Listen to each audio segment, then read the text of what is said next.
Hello and welcome to Straight Talk. I'm Tim Gordon. We're just 2 weeks out from a major vote that could help shape the future of the Moda Center and the Trailblazers in Portland. The city, county, and state and team are all part of a proposed multi-million-dollar renovation plan designed to modernize the arena and keep it competitive with other NBA facilities. While the state has already committed $365 million towards the project, state funding only moves forward if the city, county, and the Blazers also follow through on their commitments. The state did their part. We're ready, if all conditions are met, to put $365 million towards this renovation. I dare say the lion's share of the renovation. You're not alone. I want to emphasize this. You're not alone. A strong state, county, city partnership is really important. And we did it, and you can do it too. That is Senator Kate Lieber, who championed the Senate bill to fund Moda, testifying before the Multnomah County Commission last week, where commissioners ultimately delayed a decision until August 6th. Senator Lieber was first elected to the Oregon Senate in 2020 and represents District 14, covering Beaverton and Southwest Portland. She's also co-chair of the Joint Committee on Ways and Means, a key role as the state works through its funding commitment for the Moda Center renovation. And Senator Lieber, thanks so much for being here on Straight Talk. Boy, thanks for having me. Yeah, we appreciate your time. Okay, so the state was first in back in March, even before Tom Dundon was officially Correct. the new primary owner of the Blazers. Lawmakers in bipartisan votes approved $365 million in state-backed bonds for Moda Center renovations. You were a main architect of that. So take us through the history of this and tell us why you support this so strongly. Sure. Well, thank you. Yeah, I think anytime we do legislation, I always am trying to understand what problem we're trying to solve. And simply put, the Moda Center is the oldest unrenovated arena that the NBA plays in. It's also the only really large Oregon arena around where we have concerts and monster truck and all that. So we knew then that this sort of critical cultural and economic hub needed renovations. Mhm. And remember at the time, so take you back to sort of this is early March, we knew that that Paul Allen's estate had sold the team. Right. We knew there was a new owner coming in, and we knew the NBA had to approve that sale. So we started working on 1501 to try to figure out, like, what is it that we could do at the state level to contribute towards this renovation we knew we needed at the Moda Center. So simply put, this is what this bill does, because we wanted to put the framework together. So we knew that we had to come up with a certain amount of money.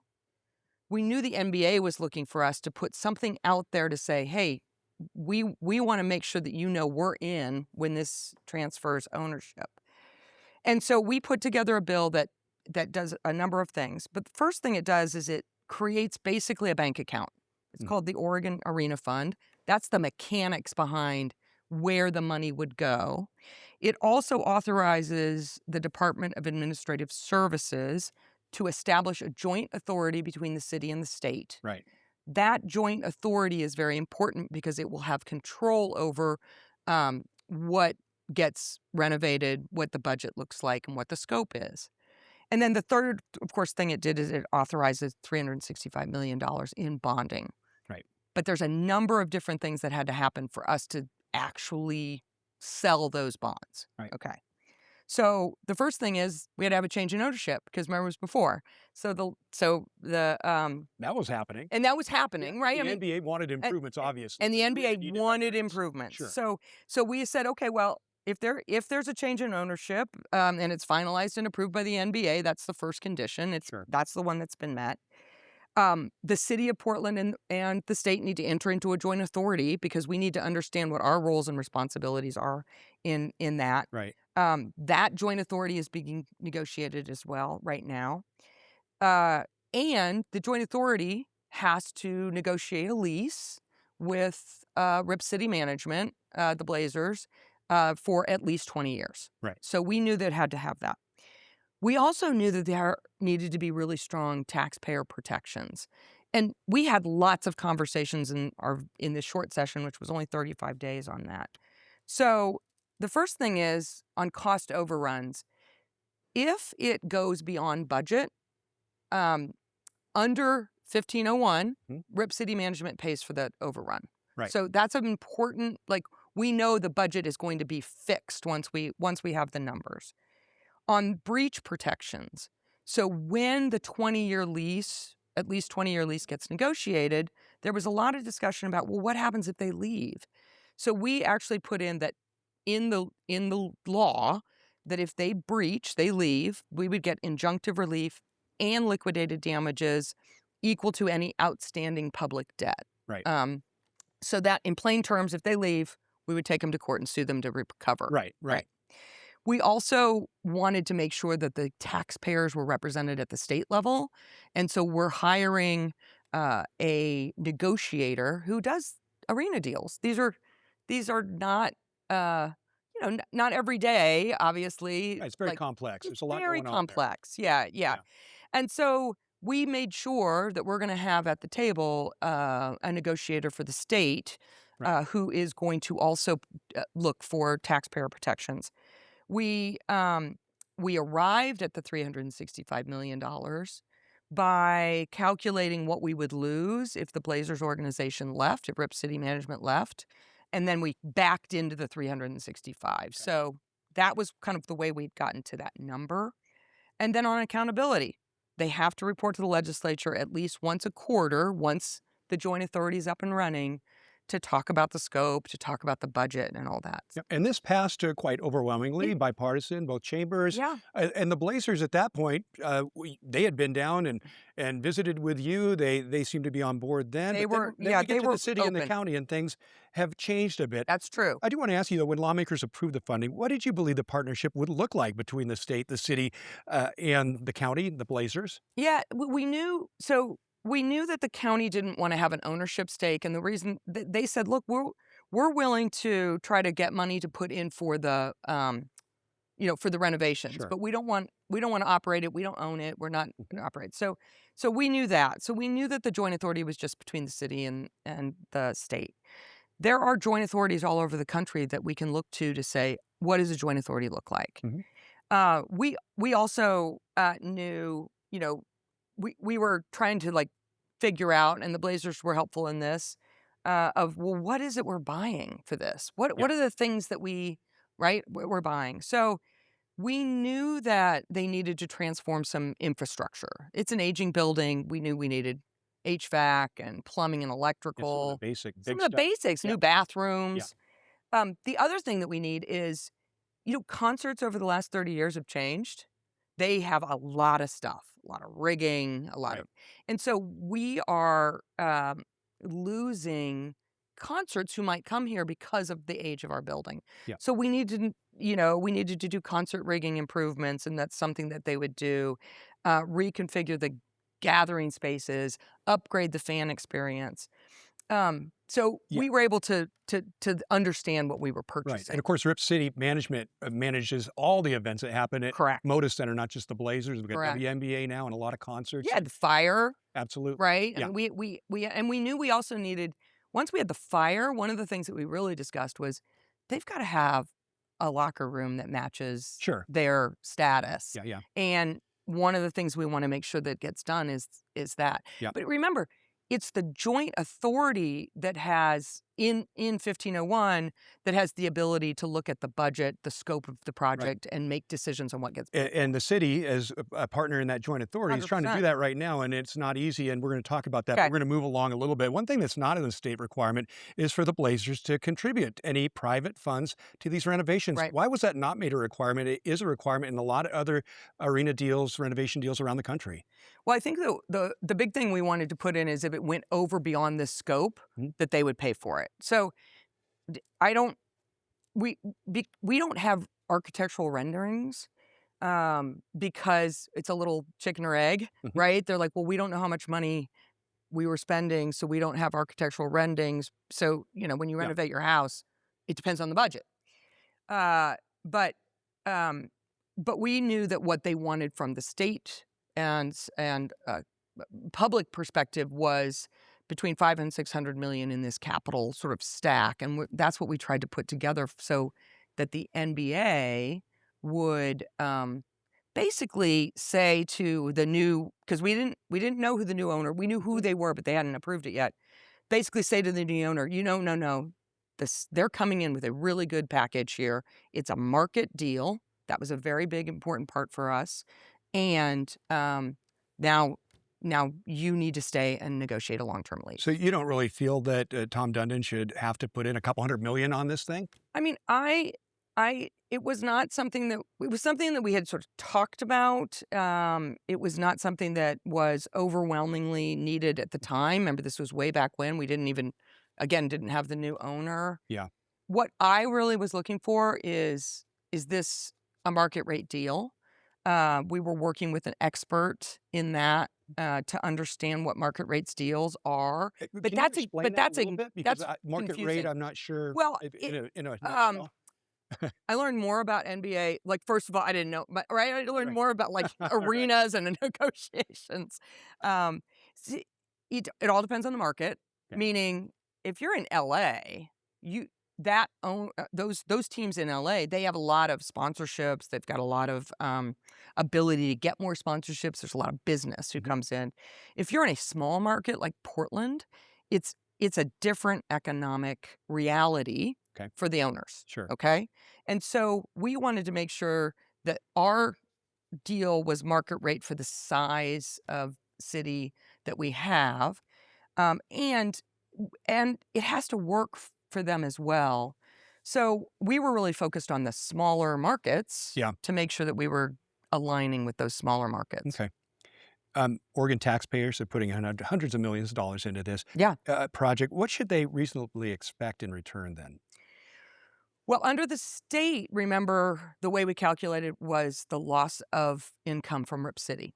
And certainly their taxpayers if they're here. So that's an important taxpayer protection, I think, that we have in place. I think that at the city and the county, they're going through a very, it's complicated. Yeah. This is a complicated thing when you have three separate governments trying to negotiate with an outside entity. It becomes complicated. Yeah. It was complicated even for us when we were doing this and making sure getting it through. And what I think you're seeing is it's not easy to do something like this through city council and through the county. I got to ask you, though, when it comes to Tom Dundon, he's a new owner coming into Portland from outside the market. His approach to the Moda Center deal has drawn questions and some criticism, too, from fans and community leaders. What's your take on him and the team and the way they're responding at this point with the city and county? Well, I've never met Tom Dundon. Okay. So I've not had any conversations. I know that he has had conversations with our governor and with the mayor, and of course he's had other conversations. I've mainly dealt with when we were dealing with it, I was mainly dealing with the management at Rip City. Yeah, I think what is really important to understand about this team that he purchased is that it is portable. And the reason I say that is they're only under a 5-year extension, this bridge lease. They are in one of the oldest arenas. We know it needs to get renovated. They're in a very, very small market. And even though our fans are the best fans in the country, and I will bet our fans against anybody else, it's a small market that you have to really make it work. Sure. I think that he has not shown a great. He hasn't given me a lot of confidence that he wants to be here, which makes me really nervous about him taking. It's risky about him taking the team, like trying to shop around. Yeah. I think if we had Paul Allen and Paul Allen's estate, who really wanted to be here. Right. It's a different, you're negotiating with a different It does feel different, although some will say, you know what, there's not that many great options. It takes a lot of different things to happen to move a team. True. So, hey, at the top of the show, we heard part of your remarks to the Multnomah County Commissioners. We just have a couple minutes left, so I'm going to be quick. Yep. Last week, strongly urging them to pass this funding. We want to play another clip from you as well from that meeting. Please do not let the perfect be the enemy of the good. Progress is more important than perfection. That really caught my attention, and I wanted to play that. We mentioned they delayed the vote until August 6th. Yeah. What's the one thing you want county leaders to keep in mind as they make this decision? I think that when I first testified on this in the legislature, I said Senate Bill 1501 is the first step. Yeah. There are many, many steps that need to occur before we have a negotiated, signed 20-year lease. Sure. And those steps are the county needs to figure out how much money they're putting in and what that looks like and what protections they believe they need in order to do that. I want them to get all of their questions answered and want to make sure they feel good about Yeah. that. The city needs to do that as well, is what's happening. Mhm. And then we need to negotiate the joint authority. Then the joint authority sits down with the Blazers and negotiates what would likely be a 300-page lease, right? Yeah. Because even if we agree on terms, it's going to take a lot of drafting to even get it right. Yeah. We have to get that drafted, and we're working on a bit of a time frame Sure. that for two reasons. The first reason is when we did this $365 million, the bonding bill, the 200 million of it, the idea is that 200 million of it would be sold so they can start renovations in 27, Mhm. and 165 million of it will be sold in the next biennia Yeah. to start renovations in 28. But those could expire, I assume, if it doesn't move along. If we don't get due diligence done by, we need to start due diligence by December Right. in order for us to sell the bonds in the spring. And so if we don't, the legislature can decide not to reissue those bonds, right? Yeah, and the city also has a self-imposed deadline coming up in very soon on their efforts. And Yeah. we want to But mention that's to keep us on track to for keep us on track, December, sure. right? I mean, Yeah, it's if a you self-imposed deadline to get correct, something done. it's just to keep us Yeah. moving. I want to mention, so as we're taping this on Thursday morning, mid-morning, Portland City Council is holding a work session on Moda Center renovations. And we're dipping in on that meeting right now. And at their invitation, Blazers Management's attending, including President of Business Operations Wayne Hankins, who's in opening remarks, came out pretty strong, and the questions from councilors have been tough and probing. How do you see the city's bargaining position at this point? At least the Blazers are at this meeting. We didn't know that was going to happen until yesterday afternoon.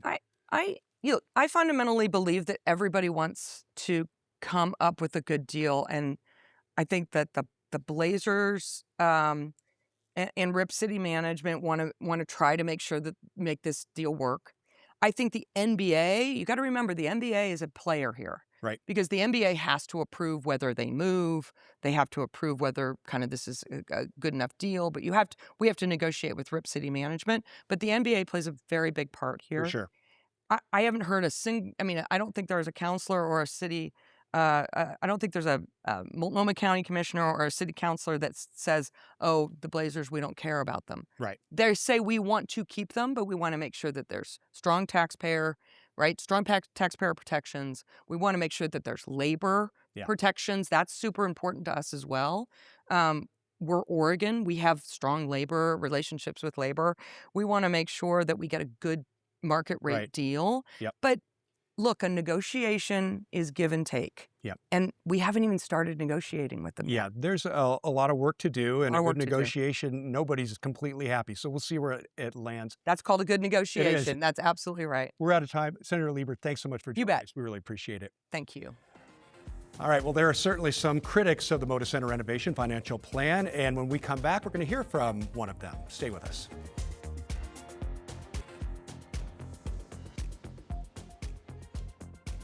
So far, the public gets none of the money and has to fill up all the money. So the value would be bad. I think it's as bad as it could possibly be. That was Edan Krolewicz in April, a longtime Blazers fan who's been a vocal critic of the public funding plan for Moda Center renovations. He says he's not trying to stop the project, but he wants a deal he believes delivers more value for taxpayers.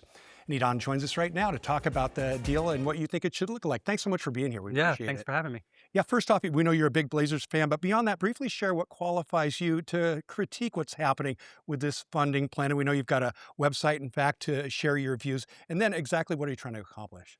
Yeah, so my entire, the whole purpose of what I'm trying to do is basically just create comps for what other arena deals look like around the country, right? So obviously, I want the renovation to happen. Some people don't, but I would love to see an investment in the arena. I just want to make sure that what we do is fiscally responsible and that we can measure it against what other arenas and other cities have done, so that we can fall somewhere in the middle in terms of what the private the private sector puts in and what the public puts in.